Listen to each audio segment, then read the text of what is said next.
చూడండి, మెంతుకూర పాలకూర చికెన్ చేస్తున్నాను. ఒక ప్యాన్లో 2 గరిటెలు నూనె వేస్తున్నాను. చూడండి, 1 స్పూను అల్లం వెల్లుల్లి పేస్ట్.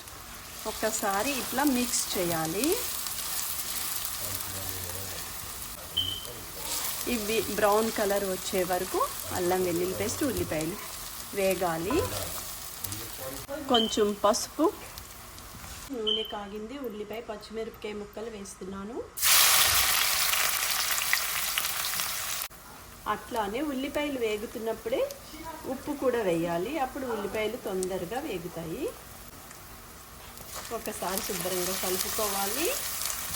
ఇవి బ్రౌన్ కలర్ వచ్చే వరకు వేగాలి. చూడండి, ఉల్లిపాయలన్నీ బ్రౌన్ కలర్ వచ్చే వరకు వేస్తున్నాను కదా. ఇప్పుడు దీంట్లో నేను చికెన్ వేస్తున్నాను. శుభ్రంగా కడుక్కున్న చికెన్.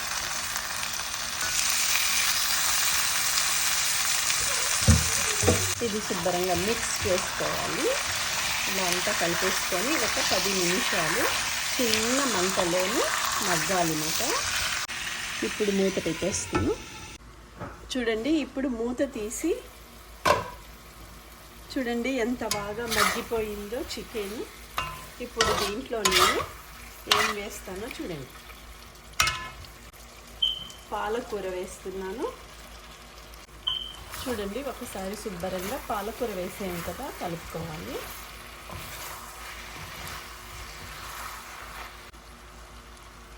ఫ్రోజన్ మెంతుకూర వేస్తున్నాను.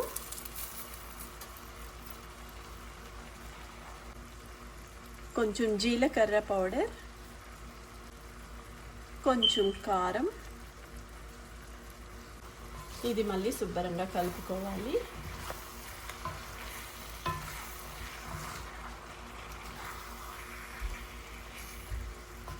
చూడండి, ఇట్లా శుభ్రంగా కలిపేసుకున్నాను కదా. ఇప్పుడు మూత పెట్టేసి ఒక 15 నిమిషాలు చిన్న మంటలో మెంతుకూర పాలకూర చికెన్ రెడీ అయిపోతుంది. చూడండి, ఇప్పుడు మూత తీసి చికెన్ మెంతుకూర దాంట్లో దించే ముందే కొంచెం గరం మసాలా వేసుకోవాలి. చూడండి, ఒకసారి కలిపేసుకొని చికెన్ మెంతుకూర రెడీ అయిపోయింది. రుచి రుచిగా చికెన్ మెంతుకూర రెడీ. దించే ముందే మసాలా వేసుకోవాలి, చాలా బాగుంటుంది. కొంచెం గరం మసాలా వేసుకొని దించడమే. దీంట్లో కొత్తిమీర వేయక్కర్లేదు. రెడీ అయిపోయింది. చూడండి, చికెన్ బౌల్లో తీస్తున్నాను. చూడండి,